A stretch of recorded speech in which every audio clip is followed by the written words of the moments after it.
तू जमाना देखे, एसएससी की तैयारी से बाहर निकले तो दुनियादारी देखे। नमस्कार, मैं अभिनय आप सबका अभिनय में इस पे स्वागत करता हूँ। कैसे हैं दोस्तों? उम्मीद करता हूँ कि अच्छे होंगे। तैयारी भी ठीक ठीक चल रही होगी। कोई दिवाली मनाने में बिजी होगा, कोई उसे गिफ्ट पहुंचाने में बिजी होगा और इस तरीके से लुढ़कते पुढ़कते भटकते जिंदगी कुछ कुछ कुछ कुछ कुछ आगे बढ़ रही है। आज की क्लास बहुत महत्वपूर्ण है। जैसा कि आपने देखा कि कैसे सरकारी नौकरी हमें मिलेगी, हमें सरकारी नौकरी ही क्यों चाहिए। दुनिया तो जबकि आत्मनिर्भर भारत और एंटरप्रेन्योरशिप की बात कर रही है, हम प्राइवेट नौकरी क्यों नहीं कर सकते, हम एंटरप्रेन्योर क्यों नहीं बन सकते। इन सारी बातों पे हम चर्चा करेंगे। उसके साथ साथ नौकरी के क्या मायने हैं ज़िंदगी में, पैसे के क्या मायने हैं, ये सब हम जानेंगे और किस तरीके से अब हमें अपनी तैयारी को आगे लेके चलने की ज़रूरत है, जिससे कि इस साल बहुत सारे लोग ये बहाना मारते रह गए कि मेरा सिलेक्शन इसलिए नहीं हुआ, उसलिए नहीं हुआ। ये बहाना अगले साल आप ना मारें। जिस तरीके से इस साल भी 8-10 हज़ार लोगों को नौकरी मिल रही है, 8-10 हज़ार लोग सरकारी दामाद बन रहे हैं, उस तरीके से आप भी उस मुकाम तक कैसे पहुंच सकते हैं, इन सब पे भी हम चर्चा करेंगे। देरी के लिए क्षमा चाहता हूं। आप हमेशा जानते हैं कि हमने जीवन में सब कुछ किया, खूब अच्छा पढ़ाया, सब कुछ किया, हमारा स्टूडियो ठीक नहीं हो पाया। घर बन रहा है पिछले 5 साल से कि घर बन रहा है, घर बन रहा है, कब तक बनेगा खुद पता नहीं है। ठीक है, उसमें सब कुछ बहुत अच्छा था, स्टूडियो भी था, लेकिन अभी हम फिलहाल इस टेम्परेरी स्टूडियो से ही काम चलाएंगे और इसी से फिर से एक नया A to Z quant batch पढ़ेंगे और बाकी की तैयारी करेंगे। हम आपकी तैयारी में किस तरीके से मदद करेंगे, यूट्यूब के रास्ते, उस सब पे भी चर्चा होगी। तो चलिए आज की क्लास शुरू करते हैं। आवाज़ खराब आ रही है, अच्छी आ रही है, जैसी आ रही है मैनेज करना है और मैं आपके सवालों के भी जवाब दूंगा, लेकिन उससे पहले आपको मेरी बातें सुननी पड़ेंगी कि देखिए आखिर जॉब क्यों चाहिए। पहले ये डिसाइड करना पड़ेगा कि जॉब चाहिए क्यों, क्या मोटिवेशन है अभी जॉब के लिए हमारे पास। मैं एक चीज कहता हूं कि मोटिवेशन कुछ भी नहीं है, हमारी स्ट्रॉन्ग डिजायर, हम चाहते क्या है जीवन में और क्यों चाहते हैं। आखिर हमारे दिमाग में ये क्यों आया कि यार हमें जॉब लेनी है सरकारी, क्योंकि हम ये जानते हैं हमारे पिताजी के पास ना कोई जमीन है ना कोई जायदाद है। उन्होंने जिस तरीके से भी 2-4 पैसे इकट्ठे करके उधार लेके किसी तरीके से हमें पढ़ा लिखा के यहाँ तक पहुंचाया है और अब भी अगर वो खर्चा भेज रहे हैं इसलिए कि इसकी नौकरी लग जाए तो इस परिवार का स्टेटस बदल जाएगा, बहन की शादी टाइम पे हो जाएगी, माँ के जो कुछ सपने अधूरे पिताजी के जीवन में नहीं पूरे हो पाए वो पूरे हो जाएंगे, भाई जो छोटा अभी पढ़ रहा है उसकी एजुकेशन अच्छी हो जाएगी। इन सब के लिए हमें सरकारी नौकरी चाहिए ताकि हमारी भी ठीक शादी हो जाएगी। वरना पता चल रहा है कि पिताजी अब तक तुम्हें ढो रहे थे, अब तुम्हारी घरवाली को भी ढोना पड़ रहा है उन्हें। इन सब चीजों के लिए हमें सरकारी नौकरी चाहिए। अच्छा, सरकारी नौकरी क्यों चाहिए? क्योंकि सरकारी नौकरी, सरकार है इसलिए सरकारी नौकरी चाहिए। सरकारें हैं, सरकारें चलेंगी, पहले चलती थी, अभी चलती हैं, आगे भी चलेंगी, इसलिए सरकारी नौकरी चाहिए। नेता देश थोड़ी चलाएंगे। आप जैसे लोग, bureaucrats, IAS, section officer, income tax inspector जैसे लोग ही तो देश चलाने में मदद कर रहे हैं। इसीलिए सरकारी नौकरी एक ऑप्शन है और इसीलिए चाहिए भी। जिसके माँ बाप के पास गिने चुने पैसे सिर्फ पढ़ाने के लिए हैं, वो अपने बेटे को एंटरप्रेन्योर कैसे बना सकता है? संभव नहीं है। और हर आदमी अगर एंटरप्रेन्योर बन जाएगा तो पता चलेगा सबका अपना अपना एक स्टार्टअप है। एक ही आदमी एक कंपनी में काम करता है क्योंकि सबका स्टार्टअप है। तो हाउ इज इट पॉसिबल? अगर कपड़े धोने वाला कपड़े नहीं धुलेगा, सबके अपने अपने काम बटे हुए हैं, इसीलिए तो इसे एक तंत्र कहा जाता है, इसीलिए तो ये देश बना है, समाज बना है कि सब अपने अपने काम कर रहे हैं। सब एक ही जैसे काम करेंगे, हमें ये समझ में नहीं आता, सब आत्मनिर्भर हो जाएंगे इतने ज्यादा ही, तो शादी की भी जरूरत क्या है, मैं ये पूछना चाहता हूं। तो पहले तो ये गलतफहमी निकाल दें, क्योंकि आज मैं ये इसलिए कहना चाहता हूं क्योंकि आज सरकारी नौकरी की तैयारी करने वाले बहुत सारे एस्पिरेंट के मन में भी ये ख्याल है कि हम गलत दिशा में तो नहीं है यार, हमें भी एंटरप्रेन्योर बन जाना चाहिए। आज अगर सरकार ये कर देती है कि हर प्राइवेट नौकरी वाले को 60 से 70 हजार रुपए की सैलरी मिलेगी, आप बताइए एक मजदूर को आज से 10 साल पहले जो रुपए मिलते थे और अब जो मिलते हैं उसमें बहुत अंतर नहीं है, लेकिन टमाटर और प्याज और दाल का रेट उससे कहीं बहुत ज्यादा बढ़ चुका है। तो क्या सरकार की ये जिम्मेदारी नहीं थी कि वो प्राइवेट नौकरी में भी कितना श्रमदान मिलना चाहिए ये सुनिश्चित किया जा सके? आज इसीलिए हमें सरकारी नौकरी चाहिए। प्राइवेट नहीं चाहिए, क्योंकि प्राइवेट में आज से 8 साल पहले भी 8-10 हजार रुपए से शुरुआत हो रही थी और आज भी 8-10 हजार रुपए से शुरुआत हो रही है। कैसे उसमें जीवन चलेगा?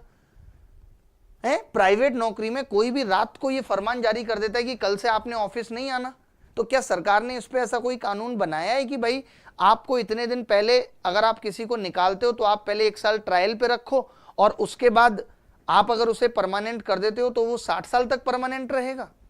नहीं बना ऐसा कोई कानून। पता चलता है कि एक कंपनी में आप 8-9 साल नौकरी कर रहे थे, 39 साल आपकी उम्र हो चुकी है, कंपनी ने फरमान जारी करा कल से आपने नहीं आना, हमें सस्ता आदमी मिल गया।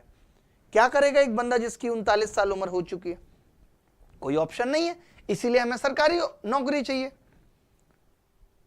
लेकिन सरकारी नौकरी अब इतना आसान तो रही नहीं है मिलने, तो हमें सोचना पड़ेगा कि कितने सच्चे हम पढ़ाई के प्रति हैं, कितने सच्चे हम अपने प्रति हैं, हकीकत के कितने करीब हैं।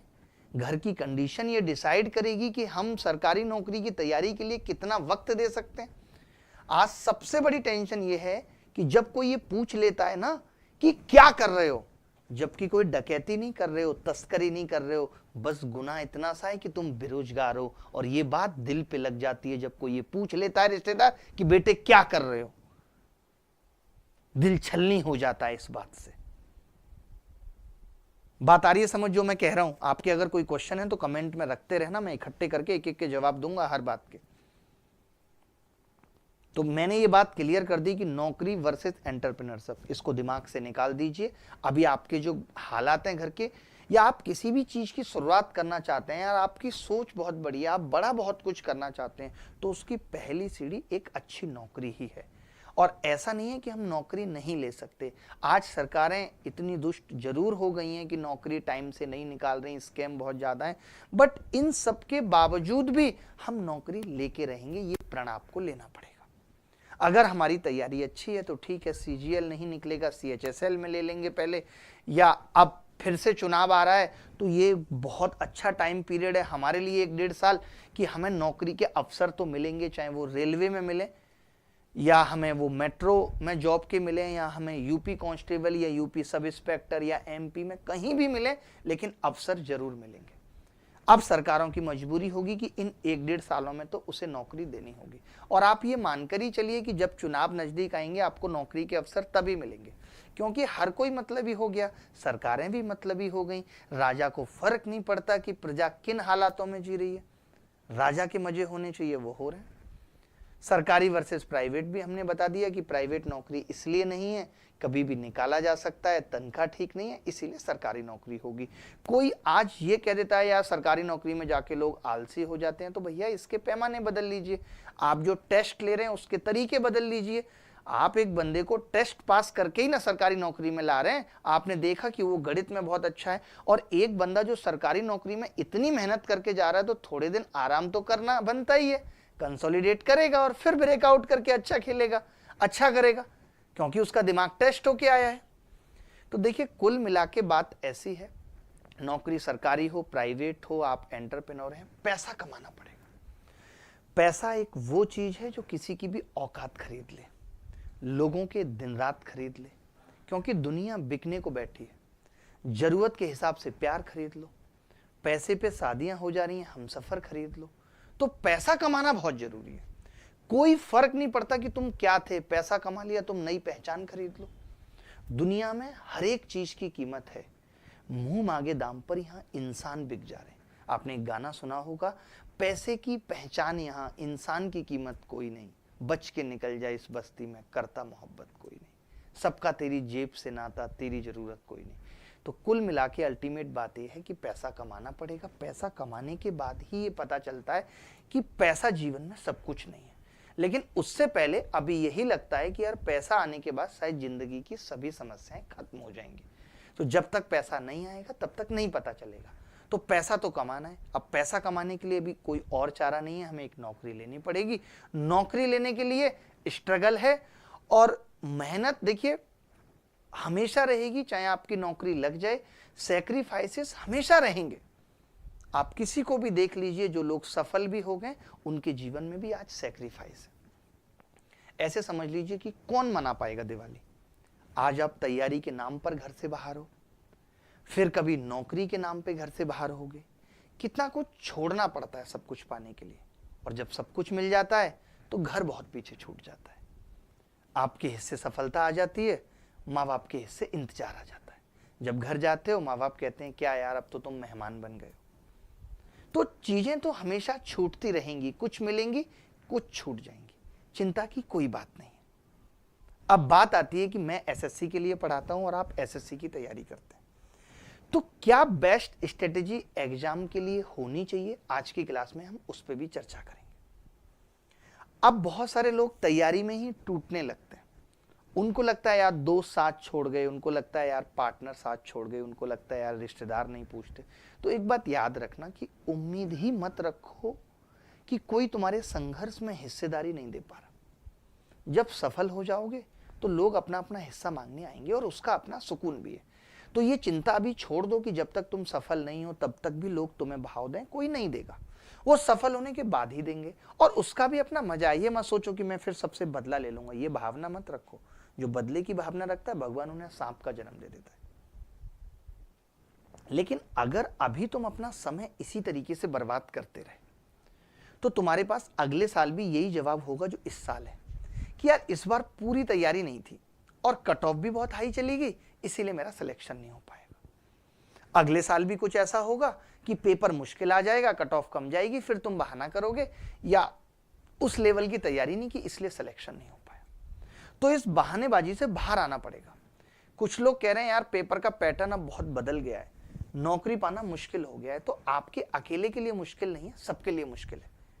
और उसी दौर में कुछ लोग नौकरी पा भी रहे हैं। किसी का बहाना है कि यार अब तो प्रीवियस ईयर एग्जाम में बिल्कुल आ ही नहीं रहा, कितनी तैयारी करें। सबके लिए नहीं आ रहा, नए सवाल पढ़ने पड़ेंगे, नए तरीके से तैयारी करनी पड़ेगी। कोई कह रहा मेरी स्पीड बहुत कम है, आता सब कुछ है।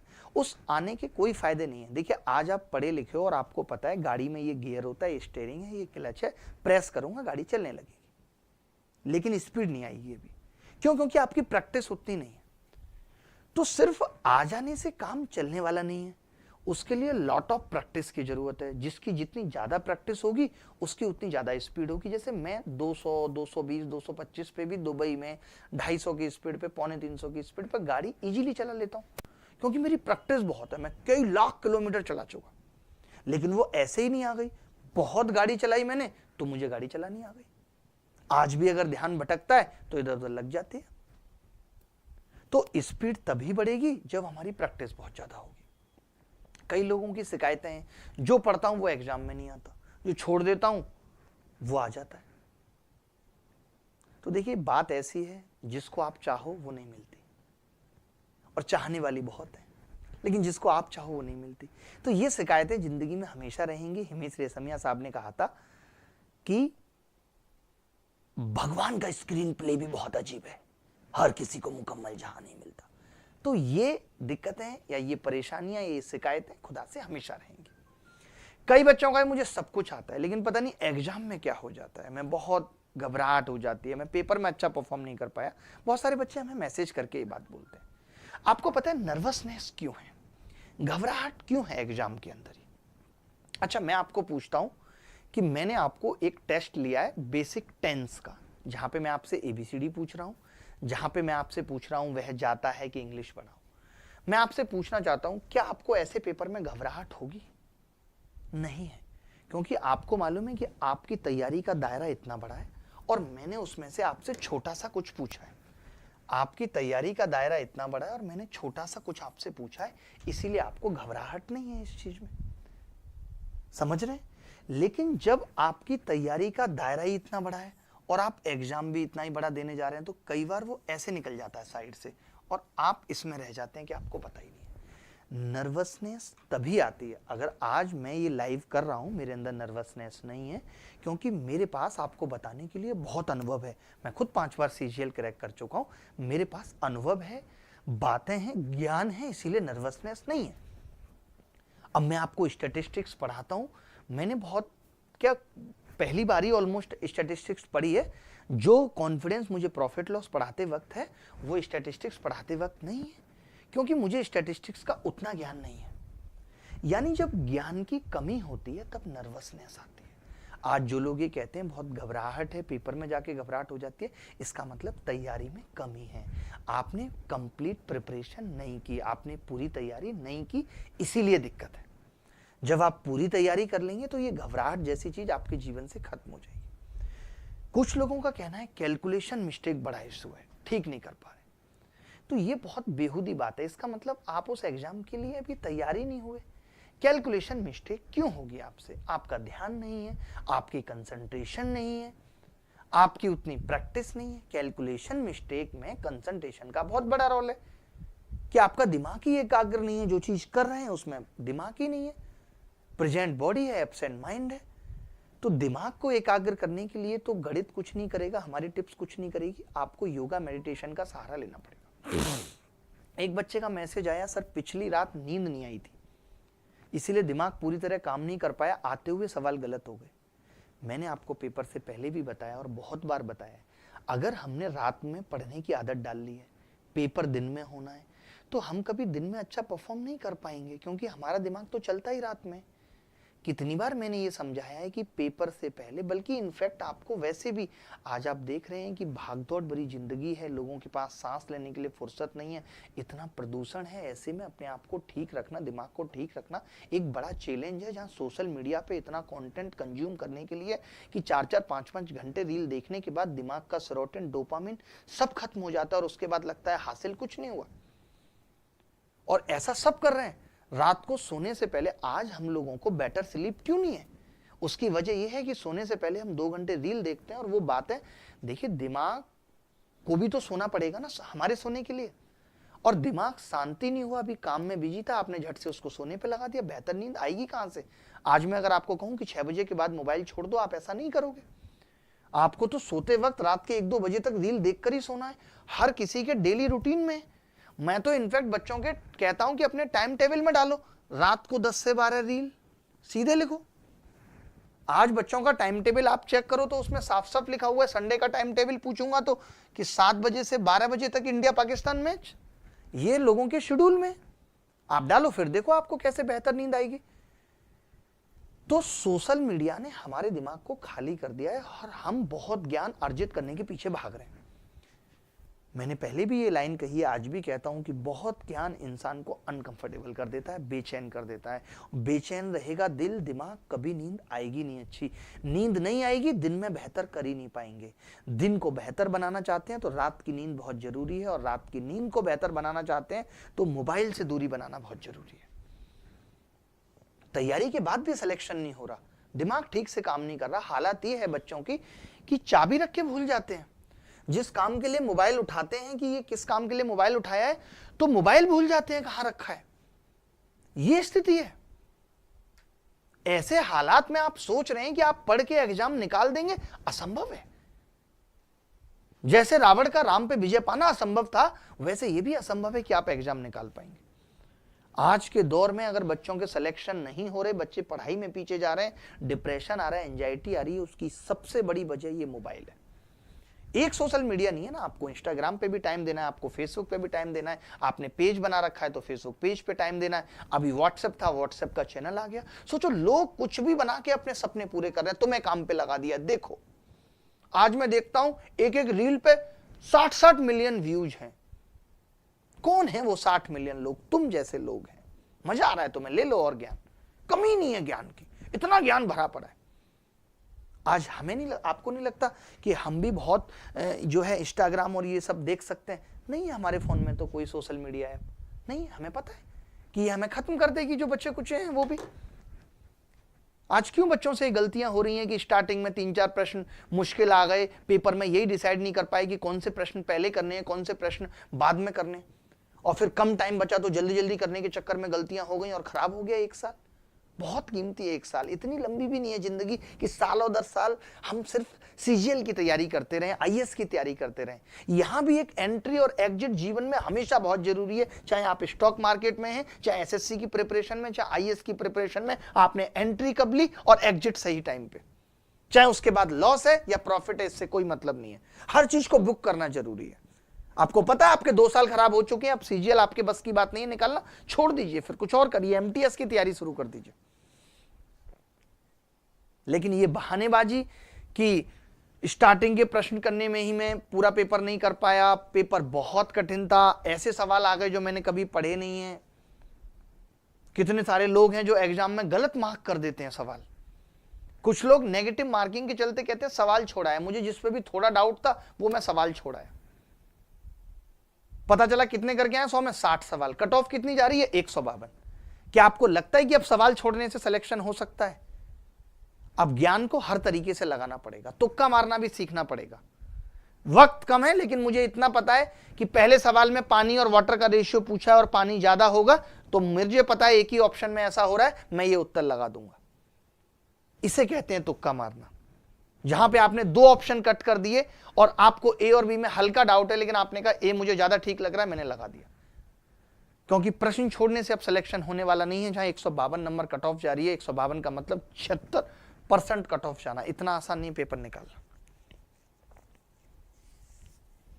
हर आदमी स्पीड के पीछे भाग रहा, कैसे स्पीड बढ़ाऊं? सिलेबस पूरा नहीं है, प्रैक्टिस नहीं की, मॉक नहीं दिए, कैसे स्पीड बढ़ जाएगी बिना प्रैक्टिस के? पेपर देने के सही तरीके नहीं पता, पहले कौन सा क्वेश्चन अटेम्प्ट करना है, कोई मुश्किल सवाल आ जाए उसको छोड़ते चलना है, बाद में उसको अटेम्प्ट करना है, ये तरीके सीखे नहीं। मॉक टेस्ट नहीं दिए तो एग्जाम में कैसे स्ट्रेस और टाइम मैनेज कर पाएंगे? कितने बच्चों का मैसेज आता है sir exam centre 5 minute late हो गया, उन्होंने घुसने नहीं दिया, बताओ सर। जबकि हर साल ये हो रहा है, फिर भी सेम गलती दोहरा रहे हैं। कितने बच्चों का अभी आएगा सीजीएल का फॉर्म निकलेगा, सर मेरा फॉर्म रिजेक्ट हो गया, उन्होंने मना किया था चश्मा नहीं लगाना, मैंने चश्मा लगा के फोटो डाल दी, मैंने सिग्नेचर गलत कर दिया। लेकिन इन सब बहानों से, इन सब एक्सक्यूज से आपको लगता है कि आपके फूफा जी संतुष्ट हो जाएंगे और आपको सिंपैथी जता देंगे? बताओ आप मुझे, आपको लगता है कि आपके फूफा जी कहेंगे ठीक है यार तेरा फॉर्म रिजेक्ट हो गया वरना तू तो सीजीएल फोड़ देता तू तो? आज हमारा हेल्थ पे फोकस नहीं हो सकती बेहतर तैयारी। और पता है फिर क्या होगा? मैं एक लाइन में कहना चाहूंगा कि एक दिन शिकायत खुद से होगी कि एक खूबसूरत जिंदगी सामने थी और आप दुनियादारी में उलझे रहे। कितने सारे लड़के दूसरे दोस्तों के रिलेशनशिप इशू शॉर्ट कर रहे हैं, कितनों के अपने नहीं बन पा रहे। तो मैं अभी समझा रहा हूं, बहुत खूबसूरत दुनिया, बहुत खूबसूरत जिंदगी, बहुत खूबसूरत हालात आपके सामने। मत उलझो दुनियादारी में, बहुत कुछ है करने को। ये शिकायत का मौका मत दो। नौकरी तब मिलेगी जब ईमानदारी से मेहनत होगी, अपनी कमियों पे काम होगा, प्रॉपर टाइम दिया जाएगा हर सब्जेक्ट्स के लिए। ऐसा नहीं है कि सिर्फ गणित पे ही लगे हुए हैं, इंग्लिश पे ही लगे हुए हैं। प्रैक्टिस अच्छी होगी, रिवीजन अच्छा होगा, तब जाके सिलेक्शन के करीब पहुंच पाएंगे। कई लोगों का डाउट है तैयारी घर पे करें या लाइब्रेरी करें, कितने घंटे पढ़ें, इन सब बातों से कोई मतलब नहीं है। घर पे पढ़ो, लाइब्रेरी में पढ़ो, जितनी देर पढ़ो, वक्त लगाने से कुछ नहीं होता। दिल लगा के जो पढ़ाई करेगा उसका सिलेक्शन होगा। लोग पूछते हैं स्ट्रेटेजी क्या है, प्लानिंग क्या है। मैं आपसे ये कहना चाहता हूं जीपीएस तब लगेगा जब ये पता हो जाना कहां है। तो पहले ये गोल डिसाइड कर लो कि मुझे सीजीएल निकालना है, टॉप रैंक के साथ निकालना है। टॉप रैंक से निकालने के लिए प्री में मुझे 160-70 नंबर की गारंटी लेनी होगी। उसके लिए मुझे लगातार मॉक में 170-75 नंबर लाने होंगे। हर सब्जेक्ट्स की पूरी तैयारी करनी पड़ेगी। जीएस में भी मैं कुछ भी छोड़ के नहीं जाऊंगा। जब ये पता लग जाएगा ना, तब उस रास्ते का रोड मैप बनेगा और तब हम उस पर चलेंगे कि लेफ्ट लेना है कि राइट लेना है, और तब जाके हम अपनी मंजिल पे पहुंचेंगे। कुछ नहीं है स्ट्रेटेजी। कहते हैं ना कि स्मार्ट वर्क, राइट स्ट्रेटेजी क्या है? मैं हमेशा समझाता हूं कि हार्ड वर्क एक वेक्टर क्वांटिटी है। ये मायने नहीं रखता कि उसका मैग्नीट्यूड कितना है, हार्ड वर्क कितना किया गया है, लेकिन किस डायरेक्शन में किया गया है ये भी मायने रखता है। डायरेक्शन बहुत जरूरी है हार्ड वर्क की, कि किस डायरेक्शन में हो रहा है। आज मैं देखता हूं बच्चे तैयारी के लिए निकलते हैं, उन लोगों से पूछते हैं जो 4-4, 5-5 साल से तैयारी कर रहे हैं। क्या बताएंगे वो जिनका खुद नहीं हुआ? अब आप कहेंगे फिर क्या करें, टॉपर्स की स्ट्रेटेजी सुने। अब वो भी नहीं सुन सकते, वो भी 15-15 लाख रुपए में बिकी हुई स्ट्रेटेजी लेके आ रहे हैं। टॉपर्स का भी तो ये हाल है कि आज एक टॉपर सेलेक्ट हो जाता है, उसके रातों रात रेट लग जाते हैं। वो एक कोचिंग पे जाता है, वहां उसको 50 लाख मिल गए, वो कहता है मैंने यहां से पढ़ा है, आप वहां का कोर्स ले लेते हो। फिर वो टॉपर को कोई 60 दे देता है, वो कहता है मैंने कुछ यहां से भी पढ़ा है। एक समझ में मुझे ये नहीं आ रहा कि एक टॉपर को एग्जाम निकालने के लिए 8-10 कोचिंगों का सहारा लेना पड़े तो काय बात का टॉपर है यार। तुमने 8 कोचिंगों से पढ़ा है, यही लानत है तुम्हारी कि तुम कोचिंग में डिसीजन मेकिंग नहीं कर पाए। सरकार में जाके सरकारी तंत्र में क्या घंटा तुम नौकरी करोगे भाई। अभी से तुम्हारी मनसा पैसा लेने की इतनी ज्यादा हो गई है। आज आप देखो कोचिंग इंस्टीट्यूट पे फाइन लगा रही है सरकार, हर कोई अपना टॉपर क्लेम कर दे रहा है, सिर्फ ये लुभाने के लिए कि इन्होंने टॉपर दिया है, आप वहां जाके सिलेक्शन ले लेंगे। हमने तो बिल्कुल बंद कर दिया, ना टॉपर दिखाओ कि ये टॉपर हमारे यहां से पढ़ा है नहीं पढ़ा, ना किसी टॉपर का इंटरव्यू लो, भरोसा ही नहीं रहा टॉपर्स पे, नाक कटा दी टॉपर्स ने, किससे पूछे।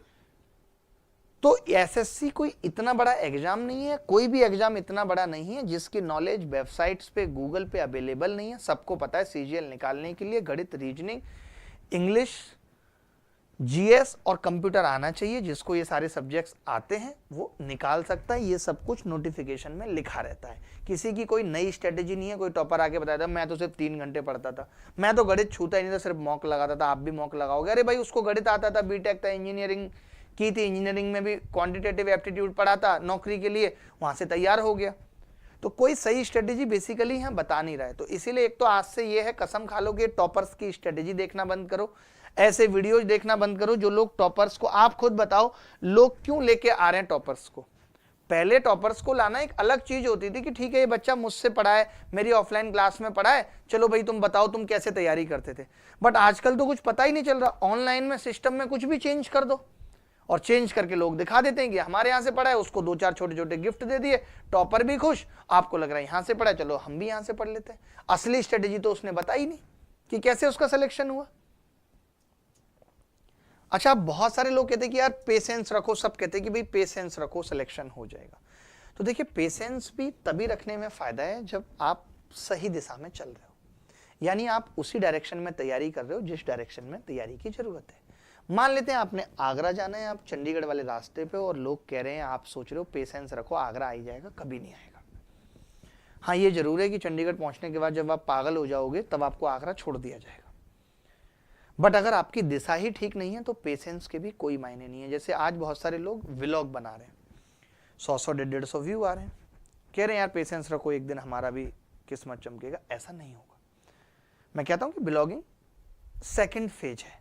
जब आप एक डायरेक्शन में या एक चीज में सफल हो जाते हो तो लोग ये देखना पसंद करते हैं आपकी जिंदगी कैसी है, आप कैसे जीते हो। बट अभी आप सफल नहीं हुए हो, कुछ भी नहीं कर रहे हो, तो ब्लॉगिंग से भी कुछ नहीं होने वाला। आज टाइम वेस्ट के लिए तमाम टॉपर्स के भी आपको बहुत सारे चैनल मिल जाएंगे, बहुत सारे चैनल्स हैं। अब हम लोग हैं, सोचिए कि आज हमारे पास वीडियो डालने के ऑप्शन नहीं है, हजारों हार्ड डिस्क में भरा डेटा है, कुछ भी डाल दें, लेकिन ये सोच समझ के डालते हैं कि जो भी डालें उससे बच्चे को फायदा हो। ऐसा कुछ भी ना डालें जिससे उसको फायदा ना हो। आज आप कितने सारे टीचर्स भी देखेंगे, लोग भी देखेंगे जिनके आपने लाखों वीडियो देख लिए, बट आज तक ऐसा एक भी वीडियो नहीं देखा जिसमें उन्होंने पढ़ाया है। देखिए ये बातें सबको अच्छी लगती हैं, मैं कर रहा हूँ आपको भी अच्छी लग रही होंगी, बट बातों से हमने क्या सीखा और अपनी लाइफ में क्या इंप्लीमेंट किया ये बहुत मायने रखता है। रामायण सब पढ़ रहे हैं लेकिन फिर भी घर घर में सास बहू का झगड़ा खत्म नहीं हो रहा, जबकि आपने कौशल्य और माँ सीता का प्रेम देखा है। तो सिर्फ ज्ञान पढ़ने से, ज्ञान सुनने से, देखने से बात नहीं बनेगी, ज्ञान को आप कितना अपने जीवन में अप्लाई करते हैं ये बड़ी बात है। वरना महान बातें तो दीवारों पे भी लिखी हैं, इससे दीवारें महान नहीं हो जाती। तो मैं कहता हूं कम ज्ञान लीजिए, आपको भी पता है पढ़ने से सिलेक्शन होगा, हर टॉपर भी ये कहता है 4 सब्जेक्ट हैं, उन चारों को उठाइए और आज से ही पढ़ना चालू करिए। अगर आप पढ़ेंगे, टाइम से सिलेबस खत्म कर लेंगे, उसके बाद रिवीजन करेंगे, मॉक टेस्ट देंगे, अपने आप सिलेक्शन हो जाएगा, किसी स्ट्रेटेजी की जरूरत नहीं पड़ेगी।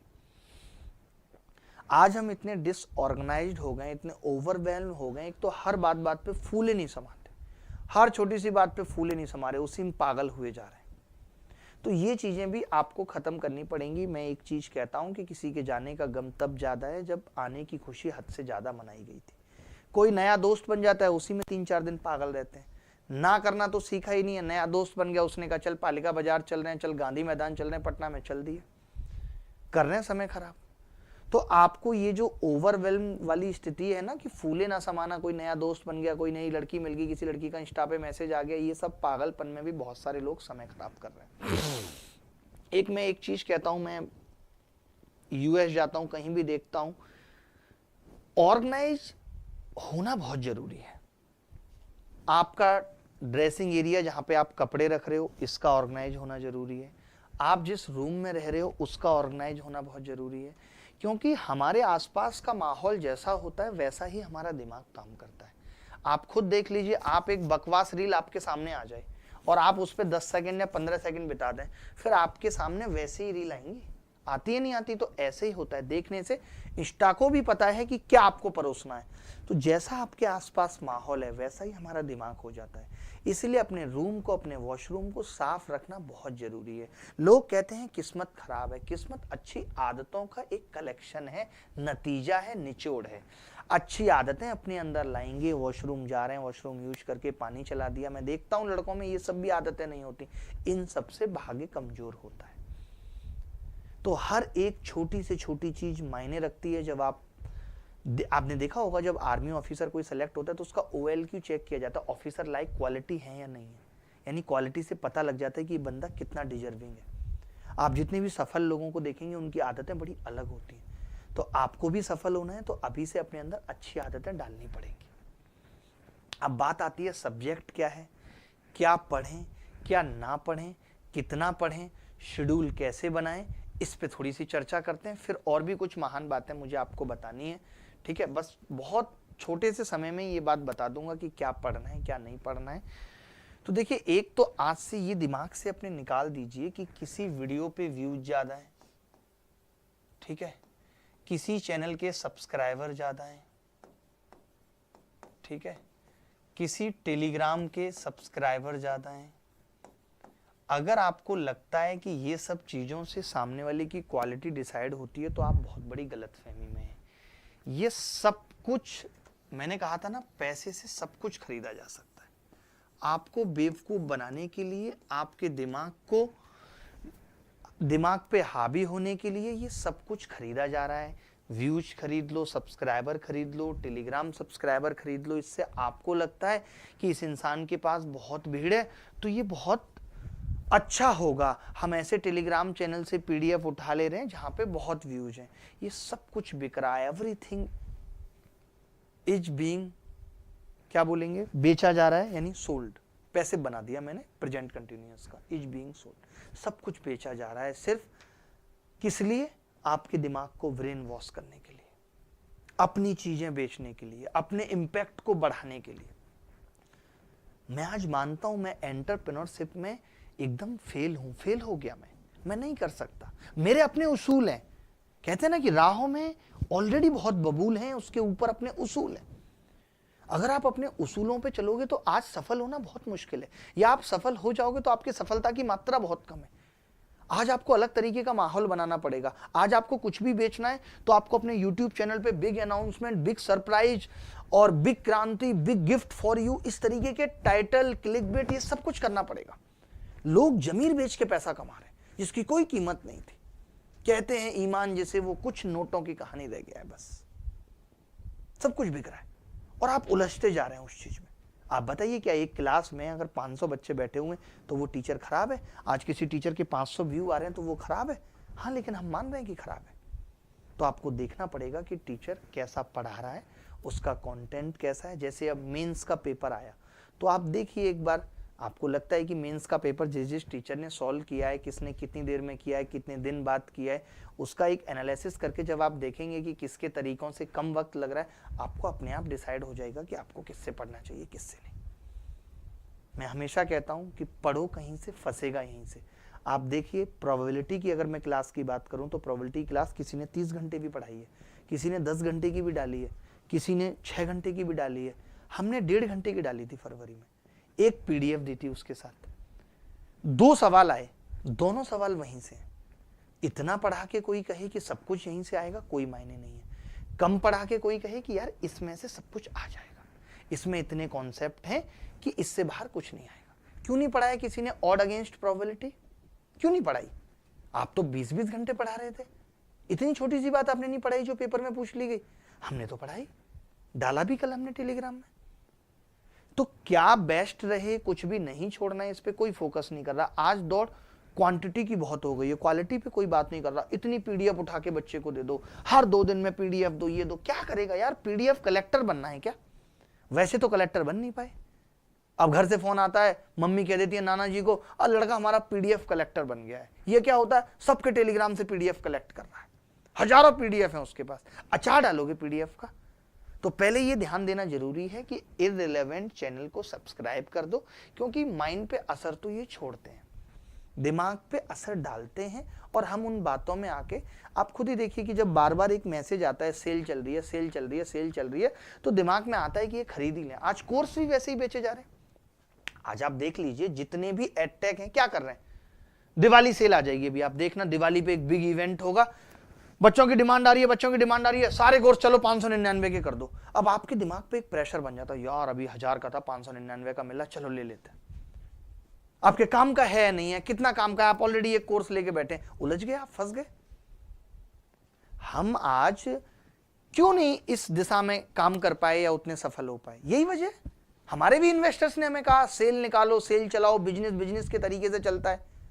हम ये कहते हैं कि यार पढ़ाएंगे, जो पैसा आएगा वो बाय प्रोडक्ट है। और सही बात है, मेरा इंटेंशन पैसा कभी नहीं रहा। और अगर मैं अपनी इंडिविजुअल बात करूं तो नेटवर्थ की में भगवान ने मुझे बहुत कुछ दिया, बहुत आगे हूं मैंने जो प्रॉपर्टी ली बहुत बढ़ गई। भगवान भी तो देखता है ना कि आपके इंटेंशन कितने प्योर है। अगर एक लड़का एक लड़की रिलेशनशिप में जाते हैं और लड़के का इंटेंशन शुरू से ही गलत है, वो रिलेशनशिप नहीं चल पाएगी, जो वो चाहता है वो उसको नहीं मिलेगा। लेकिन अगर वो शिद्दत से उसका ख्याल रखता है, प्यार करता है, तो उसको हर एक वो चीज मिलेगी जो वो चाहता है। बस इंटेंशन नहीं होना चाहिए कि मैं क्या चाहता हूं। ऐसे ही है, मैं कहता हूं आप शिद्दत से पढ़ाओ, आप यूट्यूब पे पढ़ाओ। हम नहीं ला रहे, 3-4 महीने से आपने देखा होगा हमारे अभिनय में ऐप पे कोई पेड कोर्स नहीं आ रहा, नहीं लग रही जरूरत, नहीं समझ में आ रहा बिजनेस, नहीं लेके आएंगे, ठीक है। यूट्यूब बहुत अच्छा साधन है, मैं तो पहले से भी ये कहता आया हूं कि ऐप से तो कभी रिवॉल्यूशन आ ही नहीं सकता। आज लोग किसी भी प्लेटफॉर्म पे जाके कोई भी कह देता है हम 200 का कोर्स बेच रहे हैं, 500 का कोर्स बेच रहे हैं, 700 का, लेकिन सच्चाई थोड़ी है। आप देखो इनके बारकोड स्कैन करके आपको पता चलेगा कोई 70,000 का बेच रहा है, कोई 50,000 का बेच रहा है। ये सब तो माहौल बनाने की चीजें। रिवॉल्यूशन की अगर बात की जाए, सच्चे रिवॉल्यूशन की बात की जाए, तो YouTube is the best platform. पढ़ाने का तो है ही, कम से कम पढ़ाया तो जा ही सकता है यूट्यूब पे। तो ये सब चीजें क्या ना पढ़ें के लिए आपको इस तरीके के यूट्यूब चैनल, इस तरीके के टेलीग्राम चैनल, ये सब छोड़ना पड़ेगा। अगर ये सब हटा देंगे, जो आपको लगता है कि यार मुझे ये एक गणित का टीचर मिल गया, ये ठीक है, मेरा सिलेक्शन इसी से हो जाएगा, बहुत बच्चों का सिलेक्शन भी इसने कराया। आप पूछ लीजिए अपने जो रिश्तेदारी में लोग हों जिन पे आप भरोसा करते हो कि यार वो टीचर कैसा है, यार मेरे को अभिनय शर्मा से पढ़ना है, ठीक है, हाँ भाई अच्छा है, पढ़ लो। तो ये आपको इस तरीके से अपने 4 teacher GS, English, reasoning decide करके तैयारी शुरू करनी पड़ेगी। तो क्या नहीं पढ़ना है, किन लोगों से नहीं जुड़े रहना है, वो मैंने आपको बता दिया कि दौर खरीदने का है, पैसे का है, सब कुछ बिक रहा है, इस चीज पे ना जाए। अब बात आती है कि हम एक स्ट्रेटजी बना लेते हैं, एक प्लान बना लेते हैं, लेकिन वो हम फॉलो नहीं कर पाते। हम शेड्यूल भी बना लेते हैं, लेकिन वो शेड्यूल हमारा फॉलो नहीं हो पाता। उसको कैसे फॉलो किया जाए? देखिए, एक तो बात यह है कि अगर आप बहुत स्ट्रिक्ट शेड्यूल बना लेते हैं तो आप उसे कभी फॉलो नहीं कर पाएंगे। जैसे बहुत सारे बच्चे बना लेते हैं, यार सुबह 5 बजे जगना, अब नहीं जग पाएंगे। आपको पता है आज के दौर में वैसे भी जाड़े आ रहे हैं, अब पुरानी यादें बहुत आती हैं रजाई में जब लेटते हैं, तो सुबह 5 बजे जगना संभव नहीं है। इट्स नॉट पॉसिबल कि आप सुबह 5 बजे जग जाएं। तो कोई बात नहीं, हम इस 5 को 6 कर लेते हैं, 6:30 कर लेते हैं। ऐसा ही शेड्यूल बनाएंगे जिसको फॉलो कर पाते हैं। एक बड़ी बात आती है कंसिस्टेंसी की। देखिए, कंसिस्टेंसी जो है ना, वो दृढ़ता से आती है। कितने आप फर्मली डिटरमाइंड हैं, यानी आपका दृढ़ निश्चय कितना बड़ा है। आप कोई ब्रेक तो नहीं लेते। मैंने पहले भी ये एग्जाम्पल लिया है, आज भी लेता हूं कि जब आप जिम स्टार्ट करते हैं, आप पहले दिन जाते हैं, दूसरे दिन जाते हैं, तीसरे दिन और मोटिवेशन आता है, 10 दिन तक लगातार जाते हैं। फिर पता है आप 11वें दिन क्यों जाते हैं? क्योंकि आपका जो एक रिदम बन चुका है, तो आपको वो प्रेशर करता है, यार मैं 10 दिन गया हूं, अब जाऊंगा 11वें दिन, और आप जाते हैं। 12वें दिन इसलिए जाते हैं क्योंकि 11वें दिन गए। लेकिन अगर आपने 13वें दिन छुट्टी कर ली, तो आप 14वें दिन तो जाएंगे। जो आपके माइंड पे एक बैक ऑफ द माइंड एक प्रेशर आ रहा था ना इतने दिन लगातार ये काम करने का, अब वो खत्म हो चुका है। अब आप 15 जाएंगे, 16 जाएंगे, फिर 17 को छुट्टी मार लेंगे, फिर वो छुट्टियां बढ़ती चली जाएंगी। अगर आप चाहते हैं कि आप कंसिस्टेंट रहें, तो मैं ये कहता हूं कि ऐसे दौर आते हैं कि आज बिल्कुल टाइम नहीं है, कहीं जाना है, तो आप कम पढ़ लीजिए, लेकिन ब्रेक मत लीजिए। अगर आप तैयारी में हमेशा बने रहना चाहते हैं, आप कंसिस्टेंट बने रहना चाहते हैं, तो आप ब्रेक मत लीजिए। आपको कितना भी जरूरी काम है, थोड़ा टाइम जरूर पढ़ना है। आप कुछ मत करिए, चलिए आज मैं वो क्या याद कर लूंगा, रास्ते में बस में जाऊंगा। तो अगर वो रिदम नहीं टूटेगा हर दिन पढ़ने का, ये कसम खा लीजिए कि मैं हर दिन पढ़ूंगा, चाहे उसका बर्थडे क्यों ना हो। उस दिन रात को विश करूंगा, सुबह 2 घंटे पढ़ के निकलूंगा, दिन में उसके साथ केक काटूंगा, उसकी जुल्फें सवारूंगा, फिर आके पढ़ूंगा, लेकिन पढ़ूंगा हर दिन। ऐसा कोई दिन नहीं जाएगा जिस दिन नहीं पढ़ूंगा। तो आपको ये जो बीमारी कंसिस्टेंसी वाली है ना, प्रॉब्लम करती है, ये कभी नहीं आएगी। आप हमेशा करेंगे, हर दिन काम करना है, चाहे थोड़ा करना जरूर है। अब बात यही आती है ना कि हाउ टू इंप्लीमेंट स्ट्रेटेजी। तो इंप्लीमेंट स्ट्रेटेजी करने के लिए सबसे जरूरी चीज यही होती है कि एक तो बहुत स्ट्रिक्ट टाइम टेबल मत बनाइए, ठीक है, और अपना टाइम टेबल बनाइए, किसी टॉपर का टाइम टेबल मत कॉपी करिए। और दूसरी चीज, पढ़ाई को इंटरेस्टिंग बनाना है। जैसे मैं जीएस पढ़ रहा हूं, तो मैंने एक जीएस का वीडियो डाला था, मैं और वीडियो डाल के आपको बता दूंगा कि मैं जीएस जब पढ़ता हूं तो किताब से नोट्स बना रहा हूं तो फ्लो चार्ट फॉर्म में बना रहा हूं। मैंने पॉइंट लिख लिए, नोट्स बनाने पड़ेंगे पॉइंट वाइज, फ्लो चार्ट। इससे क्या होता है ना, चीजें आसान हो जाती हैं, और जब चीजें आसान होती है ना, तो उनमें फिर मजा आता है। और जब मजा आता है तो हर एक ऐसी चीज जिसमें मजा आता है, हमें एडिक्शन होने लगता है उसका। आप चाहते हैं कि आपको जीएस पढ़ने का भी एडिक्शन हो, तो पहले उसमें मजा लाना पड़ेगा। हर एक मजेदार चीज एडिक्ट करती है। देख लो, शराब में मजा है, एडिक्शन भी है। कोबरा में और ज्यादा मजा है, लेकिन एडिक्शन भी है। उसके बाद जेल भी है, ठीक है। तो मैं यहाँ पे एक ही चीज कहूंगा कि जीएस को इस तरीके से पढ़ें कि इंटरेस्टिंग बने। तो इंटरेस्टिंग बनेगी, एडिक्शन अपने आप हो जाएगा, अच्छी लगने लगेगी। कई लोग कहते हैं जीएस हमें, कई लोग बड़ा बहाना मारेंगे, यार जीएस मेरे को नहीं आती समझ, 1 नंबर आया था इसलिए सिलेक्शन नहीं हुआ। कोई तुम्हारी इस पे पीठ नहीं थपथपाने वाला है कि जीएस में तुम्हारा 1 नंबर आया था इसलिए सिलेक्शन नहीं हुआ। लोग कहेंगे फेलियर हो। सफल होना है तो सब कुछ पढ़ना पड़ेगा। हर एक चीज, जीवन जिस उसी का सफल है जिसने मुश्किल राहों को भी जीना सीखा है और आसान राहों पे भी चला है। आसान राहों पे कोई भी चल सकता है, मुश्किल राहों पे चलने में मुश्किलें आती है ना, चैलेंजेस तो वहां है। तो आप ऐसे समझ लीजिए, अगर आप एक बीटेक इंजीनियर है तो आपके लिए जीएस चैलेंज है। अगर आपने बीए किया है तो आपके लिए मैथ्स चैलेंज है। अगर आप गांव से हैं तो आपके लिए इंग्लिश चैलेंज है। तो चैलेंज सबके लिए अलग अलग है, लेकिन चैलेंज है सबके लिए। तो अपना एक टाइम टेबल बना लीजिए कि मेरे को तो भाई अब 6 महीने में पूरी तैयारी करनी है, तो 6 महीने में मैं सारे टॉपिक डिवाइड कर लेता हूं। जीएस में मेरा कितना बचा है, मैथ्स में कितना टाइम लगेगा, इंग्लिश में कितना टाइम लगेगा। अगर आप ये बना लेते हैं, उसके हिसाब से देख लीजिए कि दिन में इसका इतना % मुझे पढ़ना पड़ेगा, तभी मेरा सिलेक्शन होगा। दूसरों का टाइम टेबल कॉपी मत करिए, उनसे सीखिए जो आपके भरोसेमंद हैं, जिन्होंने खुद एग्जाम निकाल रखा है। स्ट्रेटेजी बदलते रहिए, टाइम टेबल बदलते रहिए। आपको लगता है कि मैं इस टाइम पे सुबह सुबह जगता हूं, मेरा दिमाग उतना काम नहीं करता, तो मैं ठीक है गणित पढ़ लेता हूं, गणित मेरा अच्छा है, मेरा कम दिमाग लगता है। तो इस तरीके से टाइम टेबल को शिफ्ट भी कर सकते हैं। अपने आप से इमोशनल कमिटमेंट करिए कि यार अगर मेरा सिलेक्शन नहीं हुआ तो मेरे घर वालों का क्या होगा, मेरे माँ बाप के सपने टूट जाएंगे, वो समाज में कैसे मुंह दिखा पाएंगे। ऐसी इमोशनल बातें लिख लिख के अपने रूम में चार्ट बना के टांग दीजिए। बेटा तेरा सिलेक्शन नहीं हुआ तो तेरा क्या होगा, माँ रिश्तेदारों को क्या जवाब देगी, मोहल्ले वाले पूछेंगे उस दिन रिजल्ट वाले दिन कि तुम्हारे लड़के का नाम रिजल्ट की पीडीएफ में आया है नहीं आया। ऐसी बातें सोचिए कि मेरा नाम रिजल्ट की पीडीएफ में आ गया और मैं देख रहा हूं माँ बाप पास में, बेटा किस पोस्ट पे हुआ, और तुम गर्व से कह रहे हो मेरा जीएसटी इंस्पेक्टर हो गया। तो वो जो उनके खुशी के आंसू होंगे, उस चीज के लिए पढ़िए, उस चीज के लिए मेहनत करिए। ये समझिए कि जो आज आप कर रहे हैं ये आपके भविष्य के लिए कितना फ्रूटफुल है।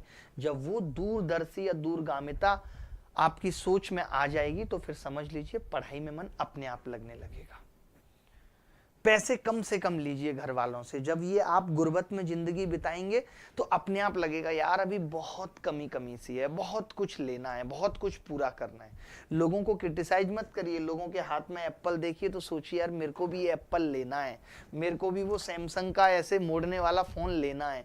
तो जब ये सब चीजें होती है ना, जब हम ख्वाहिशें सजोते हैं, जब हम ख्वाब सजोते हैं, जब हम ख्वाब बनाते हैं ना, तब हमें लगता है कि हाँ यार अब पढ़ना जरूरी है, नौकरी लेना जरूरी है।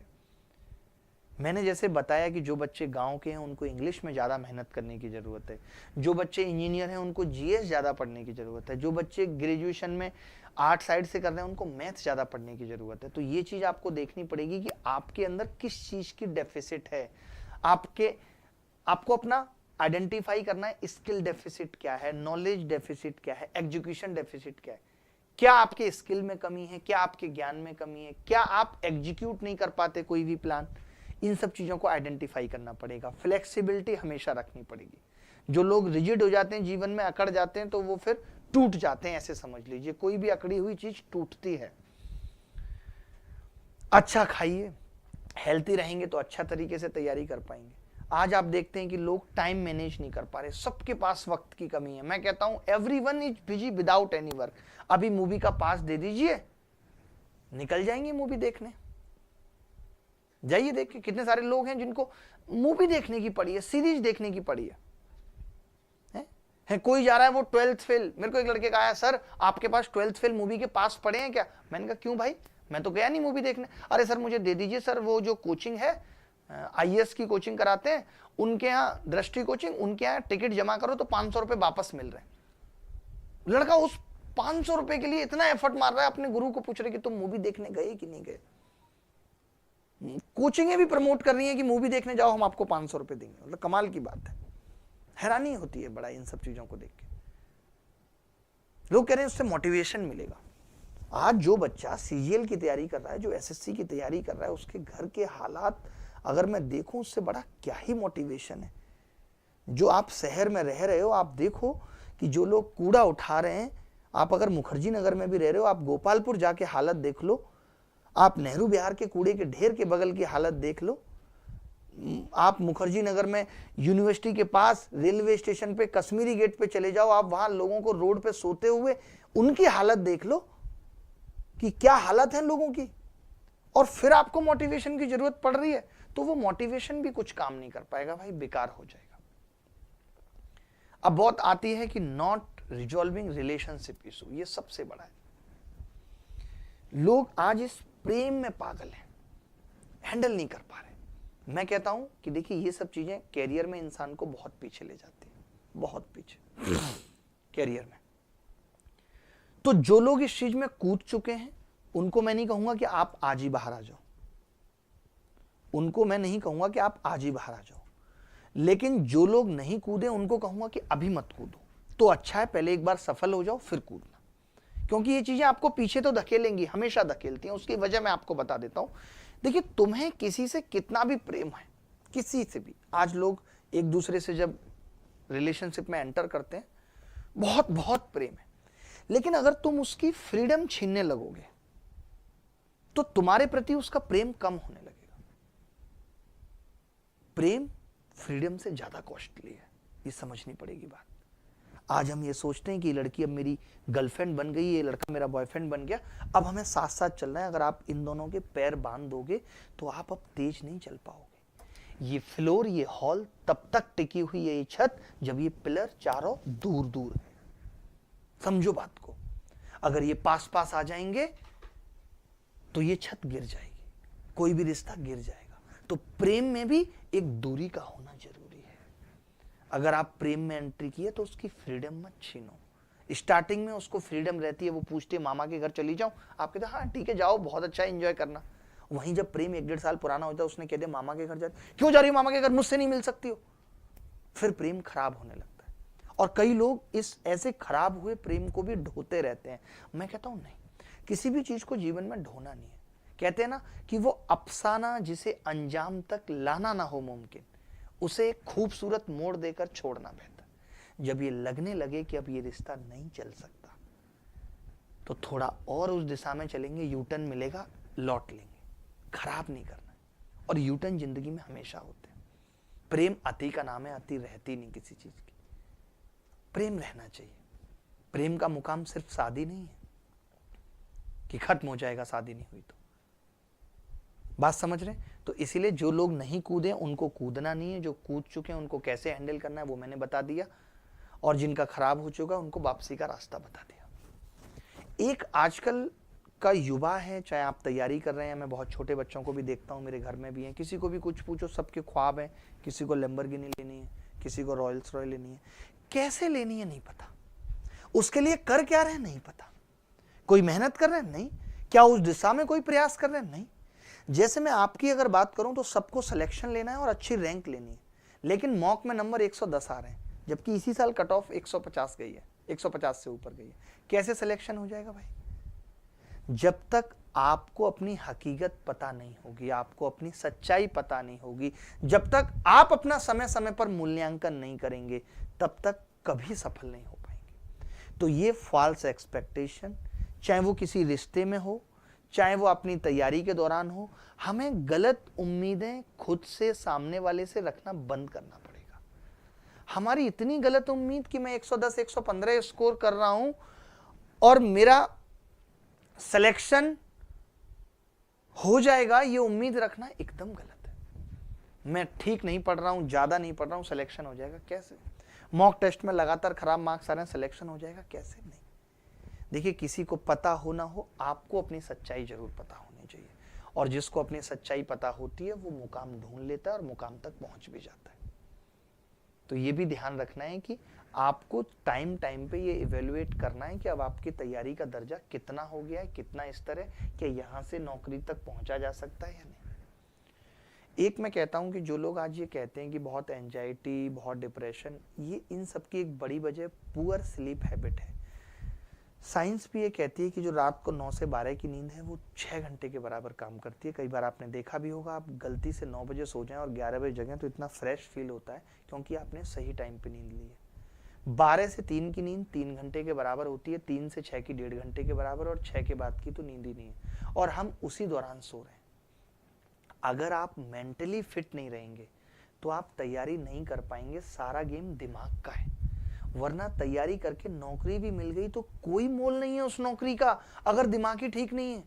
आज आप देखोगे महंगी महंगी गाड़ियों में बैठे हुए लोग सुस्त बैठे हैं, वहीं एक रिक्शे वाला मुस्कुरा रहा है, एक गुब्बारे बेचने वाला मुस्कुरा रहा है। कैसे? दिमाग का ही तो खेल है भाई, और यही ठीक नहीं है। समय पे नींद नहीं ले रहे, सोने से 4 घंटे पहले मोबाइल में रील स्क्रॉल कर रहे हैं, तो आपका दिन कभी अच्छा नहीं बीतेगा। आप तैयारी करके गलती से सेलेक्ट भी हो गए तो भी उस जीवन की कोई मायने नहीं है, कोई फायदा नहीं है उसका। आप देख लीजिए, 1000 करोड़ का बिजनेस बनाने के बाद सीसीडी के मालिक ने सुसाइड कर लिया, ये कहते हुए कि मैं अपने आप को असफल मानता हूं। तो असफल दिमाग से था, हम लोगों की नजर में तो नहीं था। सुशांत सिंह राजपूत को देख लीजिए, इतना अच्छा एक्टर होने के बाद सुसाइड कर लिया, दिमाग ही तो ठीक नहीं था, दिमाग ने ही तो सही डिसीजन नहीं लिया। एक आईएएस जिनकी रैंक आई थी, कलेक्टर थे बिहार में, इन्होंने गाजियाबाद आके सुसाइड किया। क्यों भाई? हम तो सोचते हैं आईएएस बनने के बाद सब समस्याएं खत्म हो जाती हैं।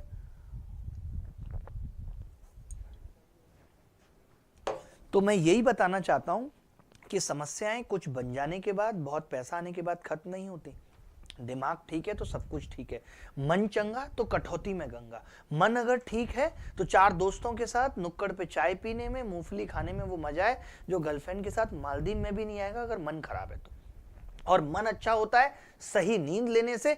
ये शरीर भगवान ने हमें दिया है, ये बहुत खूबसूरत तोहफा है, हमें इसकी इज्जत करनी है, कद्र करनी है, इसको प्रॉपर रेस्ट देना है, सही समय पे सोना है। ये आदत डालिए, ये नहीं डालेंगे तो कोई फायदा ना नौकरी का है ना किसी और चीज का है। क्लास अगर कहीं पे ले रहे हैं तो क्लास को कभी स्किप नहीं करना। एक दिन स्किप कर देंगे वो काम पेंडिंग होता चला जाएगा, पेंडिंग होता चला जाएगा, और फिर आप कभी अपने आप को तैयारी में रख ही नहीं पाएंगे। तो तैयारी में बने रहना है, लगातार ये फील करना है कि यहाँ तक मेरी इतनी तैयारी हो गई, तो मतलब बैकलॉग नहीं बनाना है बेसिकली। अच्छा, अब एक आता है वेस्टिंग टाइम और प्रोक्रेस्टिनेटिंग, यानी टाल देना। इस पे मैं एक बड़ी गहरी बात कहना चाहता हूँ। आज बहुत सारे लोग सोच रहे होंगे, यार सर ने इतना ज्ञान दिया है, अब कल से तैयारी करूंगा। मैं बताता हूँ आपको, हमें ना फ्यूचर की प्लानिंग ने जकड़ा है कि कल ऐसा करूंगा। कल तो आने दो, कल कभी नहीं आएगा। कभी आते देखा है कल को? कल कभी आता ही नहीं है, जब आता है आ जाता है, और आज को तुम खराब कर रहे हो उस कल के लिए जो कभी आएगा ही नहीं। आज तुम कल के लिए सोचोगे, कल जब आएगा आज की तरह तब फिर तुम कल के लिए सोचोगे। तुम कल भी यही कर रहे थे, आज भी यही कर रहे हो कि फिर कल करोगे। कब मेहनत करोगे बताओ, कब मेहनत करोगे? तुम्हारी आदत पड़ गई है कल के लिए आज को बर्बाद करने की। तो जो करना है अभी करना है, आज से करना है, कल कभी नहीं आएगा। बहुत टेंशन है तो सोच लीजिए 1 घंटे बाद से करना है। जब हम कल के लिए कह देते हैं तो कल हम भूल जाते हैं हमने कल क्या कहा था। हम कहेंगे 1 घंटे बाद से पढ़ना स्टार्ट करूंगा, 2 घंटे बाद से, तो कम से कम अपनी नजरों में जब जलील होगे, पढ़ने नहीं बैठोगे, फिर कह दोगे 1 घंटे बाद पढ़ूंगा, तो फिर भी आंखों में शर्म आएगी तो पढ़ लोगे। लेकिन अगर कल पे टालते रहोगे तो कभी नहीं पढ़ पाओगे। 6 से 7 महीने हैं, देख लो कितना पढ़ना है, एक ओवरऑल रूटीन सेट कर लो। इस महीने में पॉलिटी खत्म, इस महीने में साइंस खत्म, इस महीने में एलजेब्रा खत्म, इस महीने में ट्रिगो और ज्योमेट्री खत्म। इस तरीके का एक ओवरऑल शेड्यूल बना लो। उस ओवरऑल को वीकली में डिवाइड कर लो, वीकली में डिवाइड करके उसको फिर डेली में डिवाइड कर लो, और इस तरीके से आगे बढ़ो। डिस्ट्रैक्शन हमेशा है, रहेंगे। पहले कम थे, आज बहुत ज्यादा हैं। मोबाइल सबसे बड़ा डिस्ट्रैक्शन है, सोशल मीडिया सबसे बड़ा डिस्ट्रैक्शन है। इस सबसे अगर बचना है तो अपने दिमाग में इसके लिए भी बहुत कठोर प्रतिज्ञा करनी पड़ेगी कि भाई मैं एक बार सफल हो जाऊं, उसके बाद मोबाइल ही चलाऊंगा। सफल होने के बाद नहीं जरूरत लगती मोबाइल चलाने की, सब खराब लगती है दुनिया। आज तुम क्या कर रहे हो? दूसरों की सफलताओं में योगदान दे रहे हो, दूसरों के व्यूज बढ़ाने में, दूसरों के लाइक बढ़ाने में योगदान दे रहे हो। अपना तो कुछ है ही नहीं। रील से क्या कर रहे हैं? जो ज्ञान दे रहा है उसको बढ़िया प्रमोशन मिल रहे हैं, अच्छा पैसा छाप रहे हैं। आपको क्या मिल रहा है? कुछ भी नहीं। आप तो बस क्या कर रहे हैं, एक जिम्मेदारी और ले लिए, कोई रील अच्छी लगी उसे दोस्तों को शेयर करेंगे, क्योंकि दोस्त के चेहरे पे भी तो स्माइल चाहिए। वो तीसरे दोस्त को शेयर करेगा, उसके चेहरे पे भी स्माइल चाहिए। और इस स्माइल दोस्त के चेहरे पे आने के लिए बेरोजगारी बढ़ती जा रही है, बेरोजगार होते जा रहे हो। हर कोई पूछता है क्या कर रहे हो, सीने में आग सी लग जाती है, क्या बताएं क्या कर रहे हैं, कब तक कहें तैयारी कर रहे हैं। डिस्ट्रैक्शन से बचना है, मोबाइल का कम से कम यूज करना पड़ेगा। क्लास भी देख रहे हैं, आज आप मेरी ये क्लास देख रहे हैं, आगे कल को मैं बैच स्टार्ट करूंगा यूट्यूब पे, वो देखेंगे। लैपटॉप का सहारा लीजिए, मोबाइल बेच करके कीपैड वाला ले लीजिए, उसकी जगह एक लैपटॉप ले लीजिए। अन्यथा जितना पॉसिबल हो सकता है, ये जब से डेटा फ्री आया है तब से और ज्यादा हालत खराब हुए।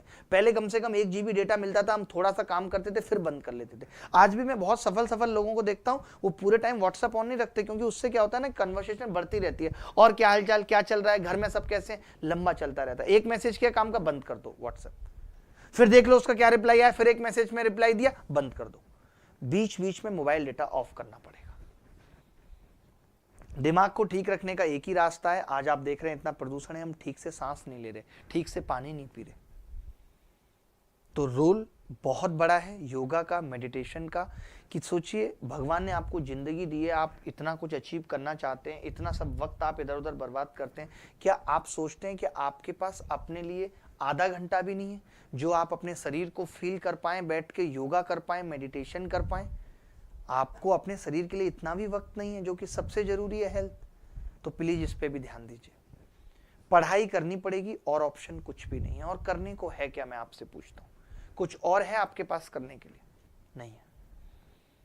पढ़ाई की सिवा कुछ भी नहीं है। एक पढ़ाई ऐसा साधन है जिससे आप अपने आप को बदल सकते हो। सबसे कीमती वक्त है, इसको बर्बाद करना छोड़ना है। जिस इंसान ने जीवन में वक्त की कीमत नहीं जानी, वो कुछ भी नहीं कर पाया। तो वक्त सबसे जरूरी है।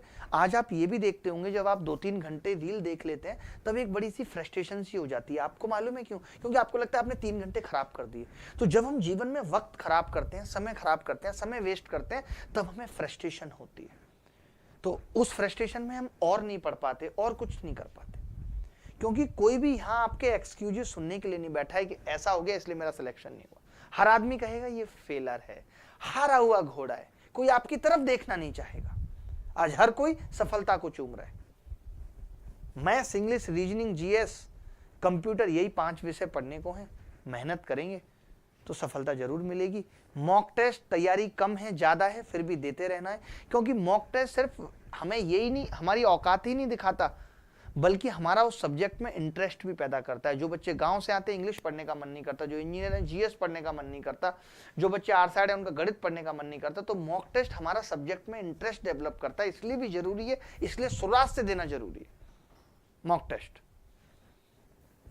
अब देखिए इतना कुछ मैंने बोला, मैं सब्जेक्ट के भी बता दूंगा कि मेरा क्या रोल है। उससे पहले मैं एक बात और कहना चाहता हूं कि इन सब बातों का निचोड़ इतना सा है कि जो आज नौकरी के पीछे नहीं भागा, उसे एक वक्त बाद जाकर ये बात लगेगी कि मेहनत करके नौकरी को पाया जा सकता था। जो सपनों के पीछे भाग रहा है, उसे एक दिन लगेगा नौकरी भी मिल गई कि लेकिन यार सुकून बहुत पीछे छूट गया। गांव में अपनों के साथ भी सुकून से जिंदगी बिताई जा सकती थी। तो हर एक के अपने अपने मलाल हैं, मलाल थे और मलाल रहेंगे। कोई फर्क नहीं है कौन किस चीज के पीछे भाग रहा है। सोचता हूं एक दिन सब चले जाएंगे दुनिया छोड़कर, हर एक को किसी ना किसी बात का मलाल रह ही जाएगा। तो सीधी सीधी बात यह है कि मलाल हमेशा रहेंगे, कुछ पाने के बाद भी और कुछ खो जाने के बाद भी। लेकिन रोना धोना किस बात का है? कुछ नहीं मिला तो जो मिला है वो कम है क्या? और जो खो गया वो साथ लाए थे क्या? नहीं। या अब जो है उसे साथ ले जा सकते हैं क्या? नहीं। तो फिर किस लिए परेशान होना है? कहते हैं कि अंत में सब अच्छा होगा। अगर अभी कुछ अच्छा नहीं हुआ है तो समझ लीजिए कि अभी अंत नहीं है, अभी बहुत कुछ है करने को, बहुत कुछ है आग लगाने को। ऐसे ही तो नहीं चले जाएंगे, हम भी कुछ तो करके जाएंगे, कुछ तो पाके जाएंगे, मां बाप के चेहरे पे खुशी देख के जाएंगे। तो बहुत सारी बातें आज हमने की। मैं यहां पे एक अनाउंसमेंट अब बस आपके लिए करने जा रहा हूं कि मैं लेकर आ रहा हूं फिर से मैथ्स का A to Z batch, A to Z quant, A to Z quant pro batch, जिसके अंदर कंप्लीट मैथ्स। आपने देखा कि सवाल सब बता देंगे, सबके पास हैं, पीडीएफ है, सब कुछ है। सवाल सबके पास हैं, पीडीएफ है, सब कुछ है, लेकिन सॉल्यूशन बेहतरीन कहां से लाओगे? सॉल्यूशन वो कहां से लाओगे? कम पढ़ाकर या कम पढ़कर भी। देखिए गणित का आज उतना बड़ा रोल नहीं है कि गणित के लिए बहुत कुछ आपको दे दें, नहीं, जरूरत नहीं है, उसकी जरूरत नहीं है। कम पढ़ाकर कम घंटे में 100% पेपर में फंसेगा, ये बताएंगे हम कि इससे बाहर कुछ नहीं है। कम पढ़ा के कैसे पेपर में फंसेगा, ये बताएंगे हम। तो A to Z quant batch तारीख बता देता हूं, कैलेंडर में नोट कर लीजिए। मजा ना आ जाए तब कहना, धुआं ना कट जाए। आप कहीं भी पढ़ रहे हैं, आप किसी भी पेड कोर्स में पढ़ रहे हैं, कुछ भी कर रहे हैं, फिर भी आप पढ़ सकते हैं। MWF में शुरू करेंगे 13 नवंबर से। 13 नवंबर से शुरू करेंगे, MWF में क्लास होंगे। अब आप सोच रहे होंगे कि ये तो आपने बता दिया मैथ्स। आपने देखा होगा हमारा एक और चैनल है SSC अभिनय मैथ्स, उस पे आ रहा है A to Z GS batch.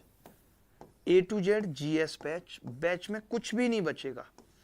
हमारे पास अभी जो भी टीचर हैं वो A to Z GS batch में पढ़ाएंगे। अगर कोई शिक्षक ऐसे हैं जिन्हें आप जानते हैं और जो ऑफलाइन क्लासेस में पढ़ाते हैं, कहीं भी ऑनलाइन पेड कोर्स में नहीं पढ़ाते, ऐसे शिक्षक जो कहीं ऑनलाइन पेड कोर्स या पैसे में नहीं पढ़ाते, ऐसे शिक्षक को एक बेसिक सैलरी हम देंगे। वो YouTube पे फ्री बैच में अगर पढ़ाना चाहते हैं। अभी हमारे पास जो शिक्षक हैं और मैं मिलकर हमें लगता है कि हम complete GS A to Z GS batch, ये पहला ही बैच हमारा A to Z GS batch free आ रहा है। इसमें सिर्फ वो फैकल्टी पढ़ाएंगे जो कहीं भी पेड क्लासेस नहीं लेते, क्योंकि हम सिर्फ YouTube से आपको ये बैच देना चाहते हैं। इसके बाद कोई शिक्षक हमें ऐसे मिल जाते हैं जो ऑफलाइन में पढ़ाते हैं लेकिन इंग्लिश फ्री पढ़ा सकते हैं YouTube पे एक बेसिक सैलरी पे, तो हम उन्हें भी मौका देंगे। SSC अभिनय मैथ्स चैनल पे एक SSC का अभिनय मैथ्स चैनल है, आपने देखा होगा। और रीजनिंग भी A to Z reasoning batch भी इसमें फ्री चलेगा। ये सब क्या होंगे? फ्री बैचेज चलेंगे। फ्री बैचेज का मैंने जिक्र किया। एक सूचना आपको देनी है कि मेरी A to Z quant book आ रही है अर्थमेटिक पे, बड़ी प्यारी किताब है A to Z quant book, और एक एडवांस मैथ्स के क्लास नोट्स, दो किताबें आ रही हैं एडवांस मैथ्स के क्लास नोट्स। इसलिए कि हम मान लेते हैं कोई बच्चा क्लास में नोट्स नहीं बनाना चाहता, तो उस किताब में इतना स्पेस दिया हुआ है कि आप मेरे पढ़ाने के साथ साथ देख सकते हैं। ठीक है, ये किताबें कब आएंगी वो मैं आपको बता दूंगा, 9 तारीख या 10 तारीख को YouTube पे आके एक सेशन लेके बता दूंगा, आप कहाँ से ले सकते हैं, आप देख सकते हैं। किताब अपने आप में कंप्लीट है, अगर आप किताब से पढ़ते हैं तो आपको किसी क्लास की जरूरत नहीं है। ठीक है, लेकिन ये बैच का प्रमोशन आपको हर जगह करना है, सबको बताना है कि भाई A to Z quant pro batch आ रहा है, YouTube पर है, फ्री है, सब कुछ फ्री पढ़ाया जाएगा। MWF इसलिए लिखा है कि लंबी क्लासेस लूंगा, लंबी क्लासेस लूंगा, ऐसे छोटी छोटी क्लासेस नहीं लूंगा, लंबी क्लासेस लूंगा, 2-2.5 घंटे की एक क्लासेस रहेंगी पूरी। MWF इसीलिए लिखा है, एक एडवांस का टॉपिक, एक अर्थमेटिक का टॉपिक, नए सवाल, नए सॉल्यूशन, बिंदास तरीके में क्लास होगी। अगर बीच में जरूरत लगेगी कि वीक में 4 दिन क्लास की जरूरत है तो 4 दिन, बट पेपर से पहले सिलेबस खत्म करा दूंगा, बहुत ज्यादा पढ़ने की जरूरत नहीं है। अभी देखिए, आप बताइए, एप्पल में पहले बीच में बटन आता था, अब बटन तो नहीं आ रहा। मैं देख रहा हूं मैक्सिमम लोग क्या कर रहे हैं, पहले 4000 सवाल पढ़ा रहे थे, अब एसएससी ने पैटर्न बदल दिया, अब 5000 पढ़ा रहे हैं। अरे भैया, अगर हम नया कुछ अपडेट कर रहे हैं, अपडेट का मतलब ये नहीं होता कि मैं हर बार कुछ ऐड करते हुए जाऊं, अपडेट का मतलब ये भी होता है कि जो कुछ ऐड है वो मैं निकालते भी जाऊं, वो मैं हटाता भी जाऊं। तो हम हटा के पढ़ेंगे, टेंशन ना लें। भाई क्या कर रहे हो आप, डिस्टर्बेंस हो रही है। मैं ये कह रहा हूं हम चीजों को हटाएंगे भी, यानी कुछ चीजें नई जुड़ी हैं तो हटाएंगे भी, यानी 150 घंटे से ज्यादा सिलेबस खत्म करने में लगेगा नहीं। कोशिश होगी 120 से 150 घंटे में सिलेबस खत्म करें। कोई 5000 6000 सवालों का वादा नहीं है, जितने सवाल पढ़ाए जाएंगे उससे बाहर कुछ नहीं आएगा। ठीक है, तो दोनों चैनल पे क्लास चलेंगी, फ्री क्लासेस है, कोई भी पेड, अभी अगर कोई भी आप पेड बैच में एडमिशन ले रहे हैं तो जरूरत नहीं है। जब मुझे लगेगा कि मैं किस टैग पे पढ़ा रहा हूं बैच, तो मैं पेड बैच या लाइव क्लासेस के बारे में भी आपको बता दूंगा। बट अभी तो आप सोचिए, आपके लिए यही लाइव बैच है, क्योंकि लाइव ही चलेगा ये यूट्यूब पे। ठीक है, रिकॉर्डेड नहीं है। अगर आपको मेरी बातें अच्छी लगी हो, मेरा अंदाज अच्छा लगा हो, तो वीडियो को पसंद कर दीजिएगा, लाइक कर दीजिएगा। ठीक है, फिर आपसे मुलाकात होगी बहुत जल्दी। उससे पहले मैं कुछ छोटे छोटे वीडियो आपको बना के डाल देता हूं, ताकि आप इस बैच को ज्यादा से ज्यादा लोगों तक पहुंचाएं कि ये बैच यूट्यूब पे स्टार्ट हो रहा है। इसकी कोई फीस नहीं है, बट ये समझ लीजिए यूट्यूब पे पढ़ाया जाएगा तो बहुत अच्छे अंदाज में आंख सी लग जाएगी आपके दिल में। ठीक है, फ्री क्लासेस चलेंगी। कुछ कहना है किसी को तो पूछ लीजिएगा। तो अब उतना पढ़ने की जरूरत नहीं है, मुझे लगता है 150 घंटे में खत्म हो जाएगा। 150 घंटे में आप ये मान के चलिए कि 20 घंटे मेरी हंसी मजाक, शायरी, ज्ञान, ये सब भी चलेगा। तो 150 घंटे गणित और 20 घंटे ये चिरकुटपंती लगा लीजिए, साइड में रहेगी। क्योंकि जरूरी है, क्लास में अगर इंगेजमेंट रखनी है तो हमें थोड़ा बहुत आपको समझाना भी पड़ता है, पढ़ाई के लिए मोटिवेट भी करना पड़ता है, ज्ञान भी देना पड़ता है, वो जरूरी है। नहीं तो आपकी इंगेजमेंट नहीं बन पाएगी। पढ़ाई इतनी अच्छी नहीं लगती किसी को भी, इतनी आसान चीज नहीं है पढ़ाई की, सबको अच्छी लगती है, नहीं लगती है भाई। ठीक है, तो चलिए अभी के लिए इतना ही। अगली मुलाकात फिर होगी आपसे इसी उत्साह उमंग के साथ होगी। एक क्लास में लगाऊंगा भी, इसके बाद आपको बताऊंगा कि किस तरीके के सवाल सीजीएल में आ रहे हैं, हमारी अप्रोच क्या होनी चाहिए, कौन बच्चा ऐसा है जिसको इस बैच में क्लास करनी है नहीं करनी है। ठीक है, तो चलिए धन्यवाद, थैंक यू वेरी मच, ख्याल रखिएगा, खुश रहिएगा, bye bye, take care, good night, love you all, धन्यवाद, थैंक यू। कुछ बोलना है?